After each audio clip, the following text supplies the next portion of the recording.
ఈరోజు కర్నూలు నగరంలో వక్ఫ్ సవరణ చట్టం పైన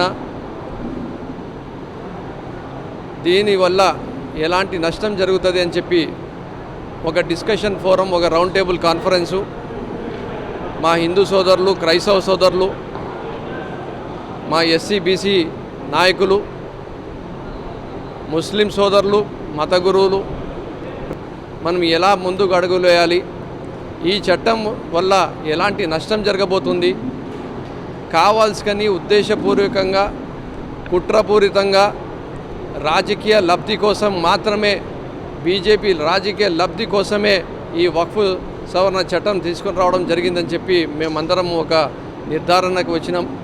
ఖచ్చితంగా ఈ భారతదేశంలో బాబాసాహెబ్ గారి రాజ్యాంగం ఇచ్చిన అధికారులు, హక్కులుని ఉపయోగించుకుంటూ అది న్యాయ పోరాటమా లేదంటే మాకు ఇచ్చిన డెమోక్రటిక్ ప్రాసెస్లో ఇచ్చిన ప్రతి నిరసనకి కూడా మేము ఖచ్చితంగా టైం టు టైం మా పోరాటాలు మేము చేస్తాము, ఐక్యమత్యంతో కలిసిమెలిసిగా చేస్తామని చెప్పి కూడా ఈరోజు అందరం కలిసి కూడా ఒక డెసిషన్ తీసుకోవడం జరిగింది.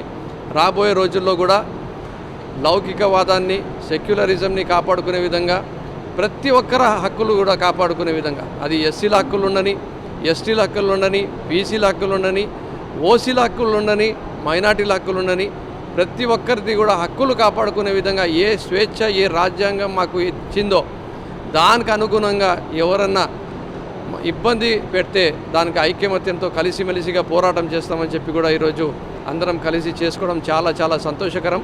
మరి ఇదే స్పిరిట్తో మేమందరం కలిసి కూడా రాబోయే రోజుల్లో ప్రణాళిక చేసుకొని ముందుకు వెళ్తామని చెప్పి కూడా తెలియజేసుకుంటున్నాం.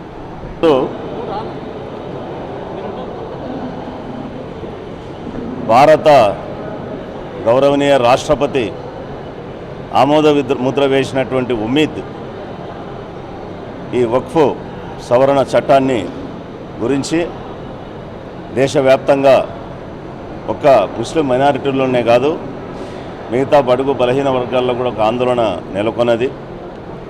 ఈ చట్టానికి సవరణలు అవసరమే, కానీ దీంట్లో ముస్లింల మేలు కొరకే చేశాం ఈ సవరణ అని చెప్పి పేద ముస్లింల కోసమే చేశామని చెప్పినది అది వాస్తవముగా మరి దీన్ని భారత రాజ్యాంగంలోని 25వ ఆర్టికల్కు విరుద్ధమైనటువంటిది, దాన్ని భంగకరంగా దీని యొక్క చట్టాన్ని రూపొందించారు.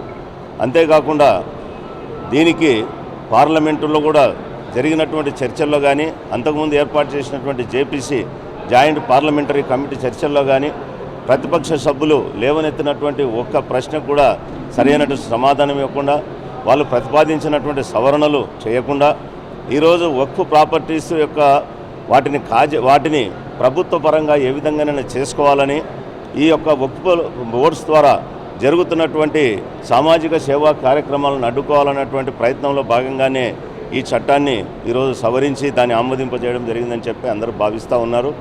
ఇది ఒక్క వీరితోనే పోవడం లేదు. ఈరోజు ముస్లిం మైనారిటీల యొక్క ఆస్తులను, వక్ఫ్ బోర్డుల ఆస్తులను ప్రభుత్వం ఏ విధంగానైనా సరే పెట్టుబడిదారులకు అప్పజెప్పాలన్నటువంటి కుట్రలో భాగంగా ఇది జరుగుతూ ఉంది. ఇది ఇంతటితోనే ఆగదు.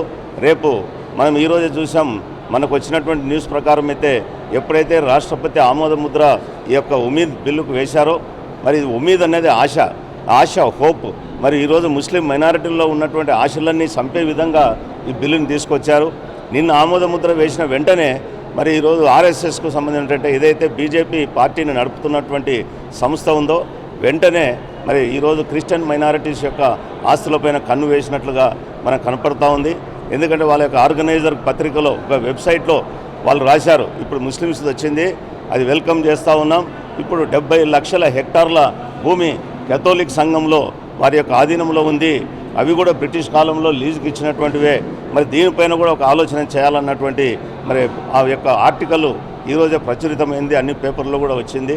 మరి ఇటువంటి ఉద్దేశాలతో, అంటే ఈ దేశంలో ఉన్నటువంటి 85% ప్రజల యొక్క వారి యొక్క మనోభావాలను తుడిచిపెట్టి ఈ దేశంలో ఒక కమ్యూనల్ మెజారిటేరియన్ ఆటోక్రాటిక్ రూల్, అంటే మతోన్మాద సామ్రాజ్యాన్ని తీసుకురావాలనే ప్రయత్నంలో భాగంగా మరి భారతదేశంలో పుట్టినటువంటి వాళ్ళందరూ కూడా సమానమైన భారత రాజ్యాంగం చెప్తా ఉన్న ఆ రాజ్యాంగ విరుద్ధమైనటువంటి చర్యలు ఈరోజు పార్లమెంట్లో ఉన్నటువంటి సంఖ్యాబలాన్ని ఆధారంగా చేసుకొని తీసుకున్నటువంటి ఈ పరిస్థితిలో ఒక్కటి గమనించాలా, వీరు ఇంతకుముందు ఎస్సీ ఎస్టీల హక్కులు కాలరాయాలని ఎస్టీ ప్రివెన్షన్ ఆఫ్ అట్రాసిటీస్ యాక్ట్ని అత్యాచార నిరోధక చట్టాన్ని సవరించారు. అయితే దేశవ్యాప్తంగా వచ్చినటువంటి ఉద్యమం వల్ల తిరిగి దాంట్లో కొన్ని సవరణలు చేయాల్సి వచ్చింది, తల ఉంచాల్సి వచ్చింది.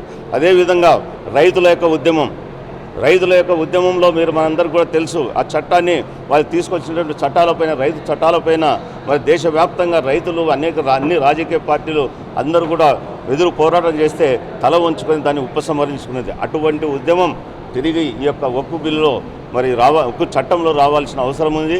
దీనికి ఒక మతానికో, ఒక కులానికో, ఒక వర్గానికో దీన్ని కట్టాల్సినటువంటి అవసరం లేదు.